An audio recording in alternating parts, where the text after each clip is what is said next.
নমস্কাৰ বন্ধু-বান্ধৱীসকল, মাইনা DB cooking চেনেলত আপোনালোকক স্বাগতম জনালোঁ। আজি মই এটা ৰেচিপি লৈ আহিছোঁ, ৰৌ মাছ, কাচকল আৰু আলুৰ জোল। আপোনালোকে ভিডিঅ'টো প্ৰথমৰ পৰা শেষলৈ চাব।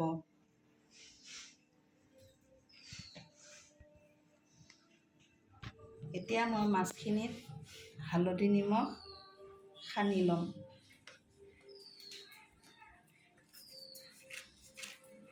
হালধি দিলোঁ, এতিয়া নিমখ দিছোঁ।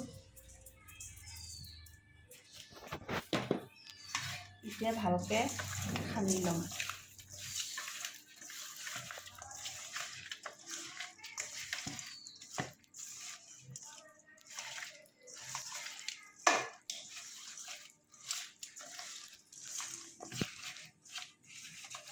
আৰু ৰেচিপিটো কি লাগে মই দেখাই দি আছোঁ। আলু কাটি লৈছোঁ, কাচকল কাটি লৈছোঁ আৰু জিৰা, ধনিয়া, শুকান জলকীয়া অলপ একেলগে পিচি লৈছোঁ আৰু কেঁচা জলকীয়া অলপ পিচি লৈছোঁ।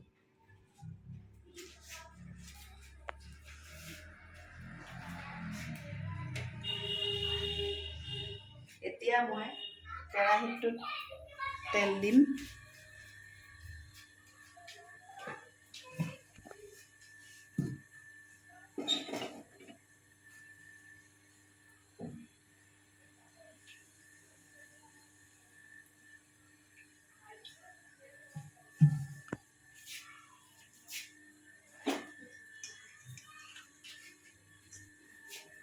তেলখিনি গৰম হোৱালৈ ৰখি থাকিম।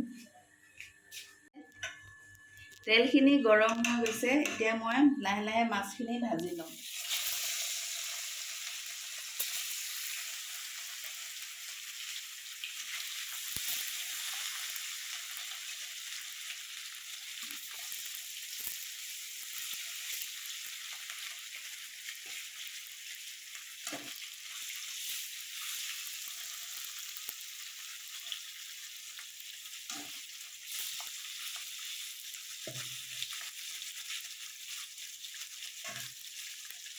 এতিয়া মই মাছখিনি উলটাই দিম। এনেকুৱাকৈ লাহে লাহে গোটেইখিনি মাছ ভাজি লৈ তাৰপিছত জোল বনাম।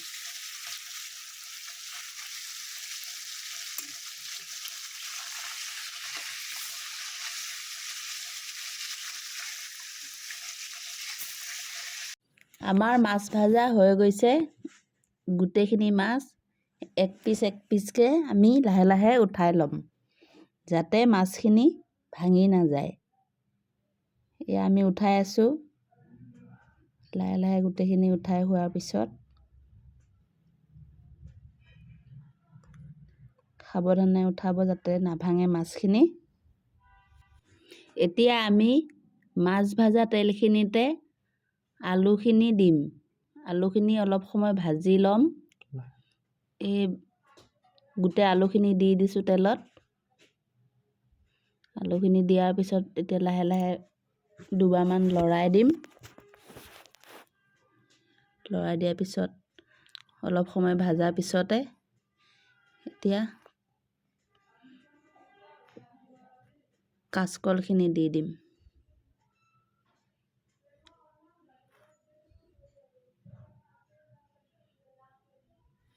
এতিয়া আমি আলু আৰু কাচকল ভালকৈ একেলগে অলপ সময় ভাজি ল'ম। আলুখিনি ভাজা হৈ গ'লে লৰাই দিছোঁ। এতিয়া আমি তাতে নিমখ হালধি দিম। নিমখ আপোনালোকৰ সোৱাদ অনুসৰি দিব। আমাৰ সোৱাদ অনুসৰি আমি নিমখ দিছোঁ। আৰু এতিয়া হালধি দিম। হালধিও দিব জোখ অনুসৰি। হালধি নিমখ দিয়াৰ পিছত আকৌ ভালকৈ লাৰি চাৰি দিব। গোটেইখিনি নিমখ হালধি যাতে চবতে লাগে। গোটেইখিনি ভালকৈ লাৰি দি তাতে পিচি ৰখা মছলাখিনি দিব। মই পিচি ৰাখিছিলোঁ জিৰা গুড়া, ধনিয়া গুড়া, শুকান জলকীয়া একেলগে আৰু কেঁচা জলকীয়া গুড়া কৰি ৰাখিছিলোঁ, এয়া ধনিয়া, জিৰা, শুকান জলকীয়া দিলোঁ আৰু কেঁচা জলকীয়াখিনি এতিয়া লগতে দিছোঁ। সেইখিনি দি আকৌ ভালকৈ গোটেইখিনিতে লাগাকৈ লাৰি থাকিব। অলপ সময় এনেকৈ ভালকৈ লাৰি থাকি গোটেইখিনি যাতে ধুনীয়াকৈ মিহলি হৈ যায়। মিহলি হৈ যোৱাৰ পিছত অলপ সময়ৰ বাবে আমি এতিয়া ঢাকি দিম। অলপ সময়ৰ বাবে ঢাকি দিম এতিয়া ঢাকি দিছোঁ।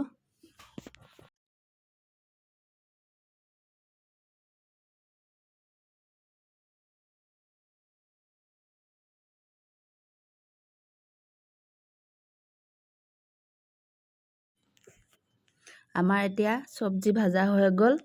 এতিয়া পানী দিম ইয়াতে। আপোনালোকে চালে গৰম পানীও দিব পাৰে, ঠাণ্ডা পানীও দিব পাৰে। মই ঠাণ্ডা পানী দি দিছোঁ। এতিয়া এইখিনি পানী দিয়াৰ পিছত ভালকৈ অলপ লাৰি দিব।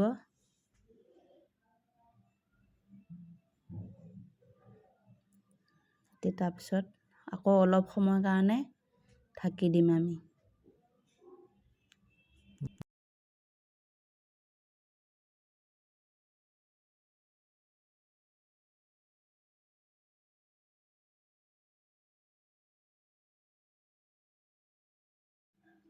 আমাৰ তৰকাৰী এতিয়া উতল আহিছে, আলু সিজি গৈছে।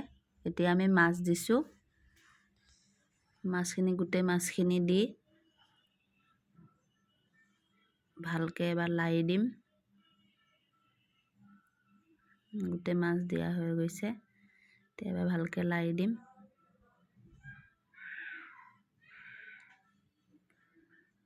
লাৰি দিয়াৰ পিছত আকৌ অলপ সময়ৰ কাৰণে আকৌ ঢাকি দিম। ঢাকি দিছোঁ।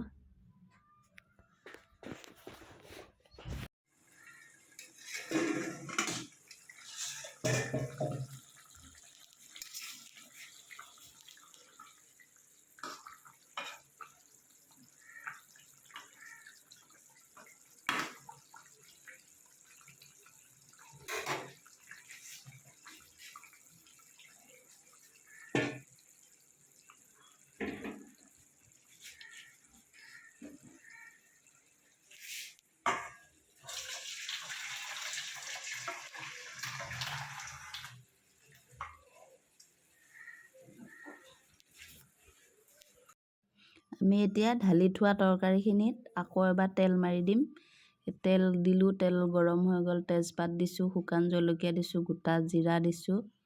দি ভালকৈ লাৰি দিম। জিৰাকেইটা যেন ধুনীয়াকৈ ফুটি যায়। ফুটি যোৱালৈ এনেকৈ অলপ লাৰি থাকিম।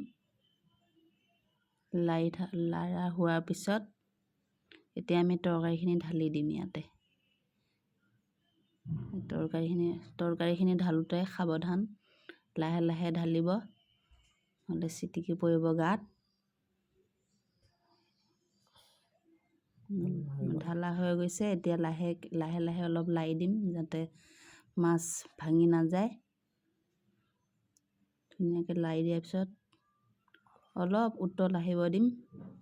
উতল আহিলে প্ৰায় হৈয়ে গৈছে আমাৰ তৰকাৰী। আমাৰ তৰকাৰী হৈ গ'ল। আমাৰ তৰকাৰী বৰ্তমান নমাই পেলাম এতিয়া। যদি ভাল লাগে ভিডিঅ'টো আপোনালোকে লাইক, কমেণ্ট, ছাবস্ক্ৰাইব, শ্বেয়াৰ কৰি দিব। যদি কিবা ভুল হয়, ফাৰ্ষ্ট আমি ভ্লগ বনালোঁ কুকিঙৰ, কিবা ভুল হ'লে কমেণ্ট বক্সত আপোনালোকে জনাই দিব। ধন্যবাদ।